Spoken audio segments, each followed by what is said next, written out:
Hello everyone, welcome to my channel. आज है 17 दिसंबर और हम लोग पढ़ेंगे 16 दिसंबर से बनने वाले करंट अफेयर्स के सभी इम्पोर्टेंट क्वेश्चंस। तो चलिए स्टार्ट करते हैं पहले क्वेश्चन के साथ। पहला सवाल है, हाल ही में फोर्ब्स द्वारा जारी दुनिया की 100 सबसे ताकतवर महिलाओं की सूची में कितनी भारतीय महिलाओं को शामिल किया गया है?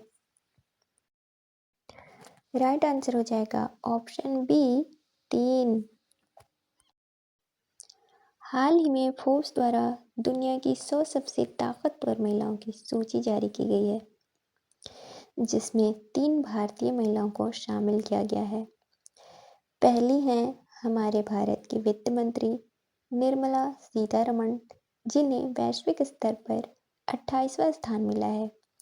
तो वहीं दूसरी हैं रोशनी नादर मल्होत्रा, जो कि HCL टेक्नोलॉजीज के फाउंडर शिव नादर की बेटी हैं और वर्तमान समय में HCL कॉरपोरेशन की CEO हैं। जबकि तीसरी हैं किरण मजूमदार शॉ, जो कि बायोफार्मास्यूटिकल्स कंपनी बायोकॉन की फाउंडर हैं।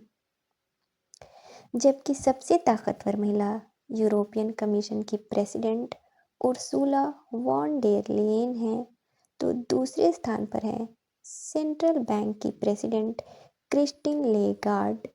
जबकि तीसरे स्थान पर है इटली की वर्तमान प्रधानमंत्री जॉर्जिया मेलोनी। नेक्स्ट है, हाल ही में बिहार के नए पुलिस महानिदेशक कौन नियुक्त किए गए हैं? राइट आंसर हो जाएगा option C Vinay Kumar.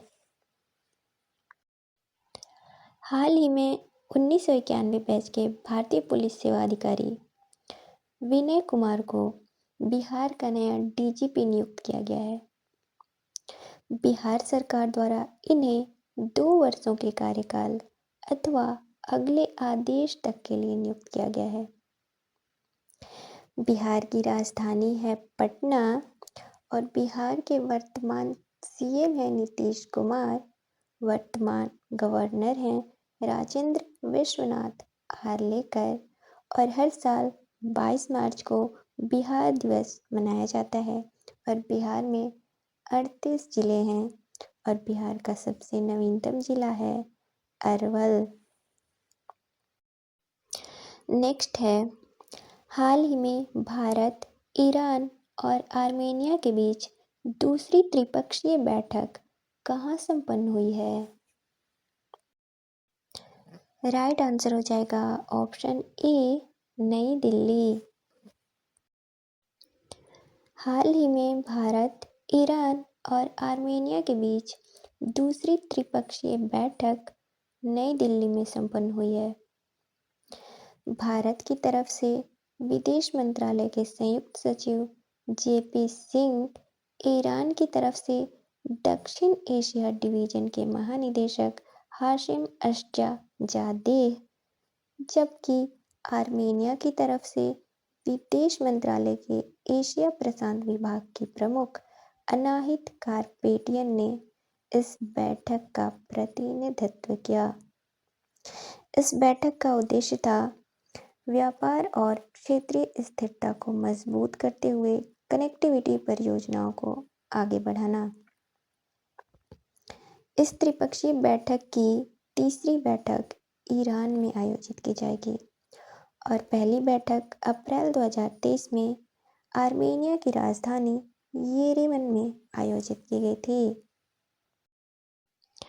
Next है, हाल ही में भारत में वितरण कंपनियों की श्रेणी में राष्ट्रीय ऊर्जा संरक्षण 2024 का प्रथम पुरस्कार किस राज्य को दिया गया है? राइट आंसर हो जाएगा ऑप्शन ए बिहार। हाल ही में north Bihar power distribution company limited को भारत में वितरण कंपनियों की श्रेणी में राष्ट्रीय ऊर्जा संरक्षण 2024 का प्रथम पुरस्कार दिया गया है। यह पुरस्कार केंद्रीय ऊर्जा मंत्रालय के अधीन कार्यरत ऊर्जा दक्षता ब्यूरो द्वारा दिया गया है। ब्यूरो ऑफ एनर्जी एफिशिएंसी यह भारत सरकार की एक एजेंसी है जिसका गठन ऊर्जा संरक्षण अधिनियम 2001 के अंतर्गत किया गया था। यह विद्युत मंत्रालय के अंतर्गत कार्य करती है।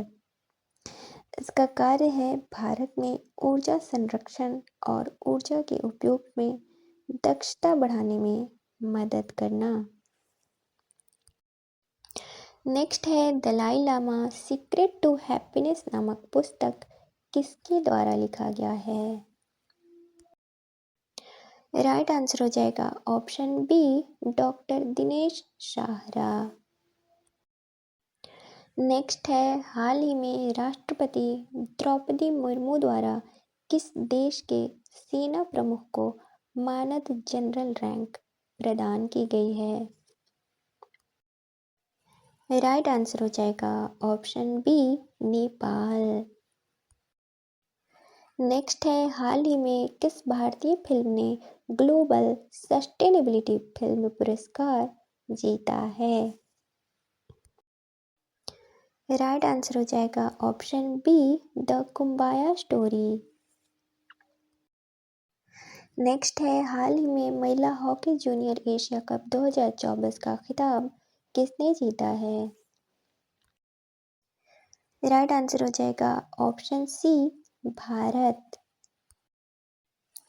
यह खिताब भारत ने चीन को हराकर जीता है और यह भारत का दूसरा टाइटल था। इसका आयोजन 7 से 15 दिसंबर तक ओमान की राजधानी मस्कट में हुआ है। हाल ही में men's hockey junior Asia cup भी भारत ने जीता था जिसका उपविजेता पाकिस्तान रहा था। इसका भी आयोजन ओमान की राजधानी मस्कट में हुआ था। नेक्स्ट है हाल ही में उस्ताद जाकिर हुसैन का निधन हुआ है। उनका संबंध किस वाद्य यंत्र से था? राइट आंसर हो जाएगा ऑप्शन ए तबला। हाल ही में तबला वादक उस्ताद जाकिर हुसैन का निधन हो गया है। इनका जन्म 9 मार्च 1951 को मुंबई में हुआ था। इनके पिता उस्ताद अल्लाह रखा कुरैशी और मां का नाम बीवी बेगम था। इन्हें वर्ष 1988 में भारत का चौथा नागरिक सम्मान पद्मश्री, 2002 में तीसरा नागरिक सम्मान पद्म भूषण और 2023 में भारत का दूसरा सर्वोच्च नागरिक सम्मान पद्म विभूषण से सम्मानित किया गया। इन्हें 3 बार ग्रैमी अवार्ड भी मिले। पहला 1992, दूसरा 2009 और तीसरा 2024। 1990 में इन्हें संगीत नाटक अकादमी पुरस्कार से सम्मानित किया गया और 2006 में मध्य प्रदेश के कालिदास सम्मान से सम्मानित किया गया। नेक्स्ट है हाल ही में यूनेस्को ने किस देश की चावल से बनी शराब साके को सांस्कृतिक विरासत का दर्जा दिया है? राइट आंसर हो जाएगा ऑप्शन बी जापान। हाल ही में 21 से 31 जुलाई 2024 तक यूनेस्को विश्व धरोहर समिति का 46वां सत्र भारत में पहली बार आयोजित किया गया। यूनेस्को विश्व धरोहर स्थल सूची की सांस्कृतिक श्रेणी में भारत का 43वां स्थल है। असम के मोईदाम अहोम राजवंश की टीला दफन प्रणाली। यह असम और उत्तर पूर्व का तीसरा और सांस्कृतिक श्रेणी में पहला है। यूनेस्को की विश्व धरोहर सूची में सर्वाधिक 59 स्थल इटली के हैं। दूसरे पर चीन है 57 स्थल, जबकि भारत 43 स्थलों के साथ छठे स्थान पर है। UNESCO United Nations Educational, Scientific and Cultural organisation.